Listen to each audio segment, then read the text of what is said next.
सारा भारतवर्ष में नास्तिकता बढ़ गई। ईश्वर के नाम पे कोई वस्तु है नहीं, क्योंकि बौद्धों में निरीश्वरवाद ही प्रधान है। तो वे ईश्वर को तो मानते नहीं है और वेद की भी निंदा करने लगे। तो इसी प्रकार चारों ओर से संध्या वंदना आदि सब छूट गया और नास्तिकता बढ़ गई। इतने नास्तिकता बढ़ गई है, और यदि उसके पश्चात भगवान आदि शंकराचार्य महाराज आए, बोले ना, ये बलि प्रथा के वेद में नहीं है। वेद का जो ज्ञान कर्म कांड है उसमें तो क्षीणे पुण्यमट्ट लोकम विसंति, जैसे कि कर्म करेंगे कर्म से आपको मिलेगा स्वर्ग आदि, तो स्वर्ग आदि से फिर पतन होगा। इसलिए वो कर्म कांड को परित्याग करो, उपनिषद भाग को लो। इसमें कोई बलि की प्रथा नहीं है, कोई हिंसा की बात नहीं है। अपने स्वरूप को जानो, और आपके स्वरूप को जानने पर भी तुम्हारी मुक्ति होगी, जिसके विचार अपराह्न में होगा। और फिर उसमें क्या हुआ, उसमें ज्ञान प्रथा में आते गए। ज्ञान के ग्राहक कितने हैं, वेदांत के अधिकारी कितने हैं।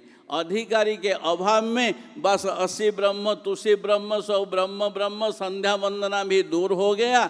इसी प्रकार नास्तिकता के पर भी एक अव्यवस्थित नास्तिकता ये मानिए वेदांत के नाम पे चल पड़ा।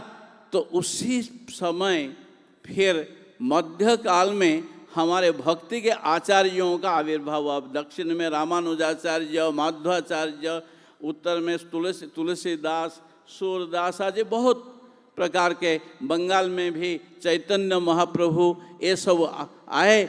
आकर के भक्ति प्रथा को वो वृद्धि किए। भगवान भाष्यकार जी भी देखे जे वेदांत के अधिकारी कितने हैं। अथा तो ब्रह्म जिज्ञासा का व्याख्या करते हुए, अथ शब्द अनंतर करते हुए, साधन चतुष्टय संपन्नता के पश्चात पर साधन चतुष्टय उत्पन्न अर्जित होगा, तभी तो आगे जाकर के ब्रह्म जिज्ञासा करेंगे। पर साधन चतुष्टय तो नहीं आ सकता है। तो फिर उन्होंने कहा क्या है, भज गोविंदम भज गोविंदम गोविंदम भज मूढ़मते।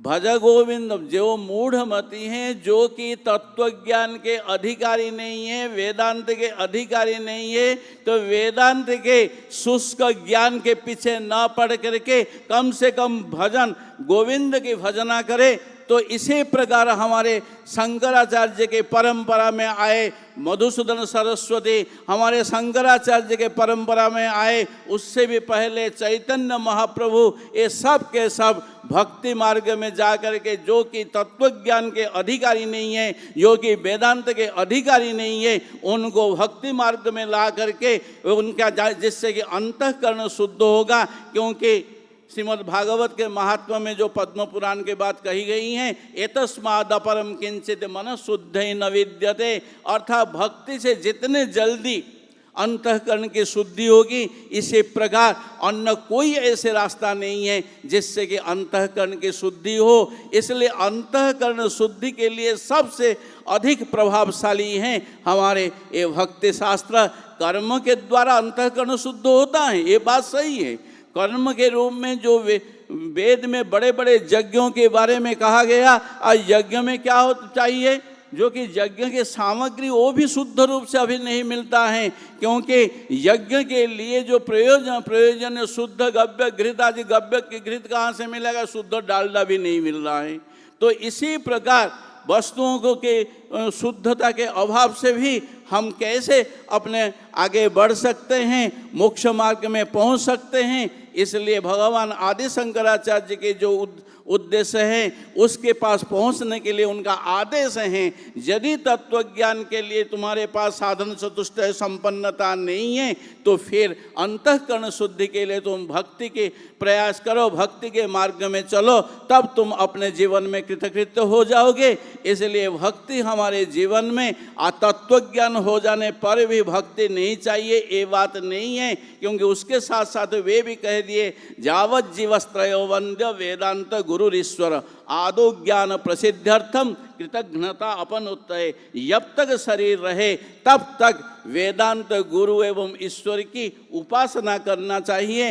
अतएव भक्ति के कहीं ना कहीं प्रयोजन संपूर्ण जीवन में है, ये बात आदि शंकराचार्य महाराज हमको कहे हैं और इसी रास्ता में हम चलते हुए मोक्ष मार्ग में अवश्य पहुँचेंगे। हरिओम तत्सत।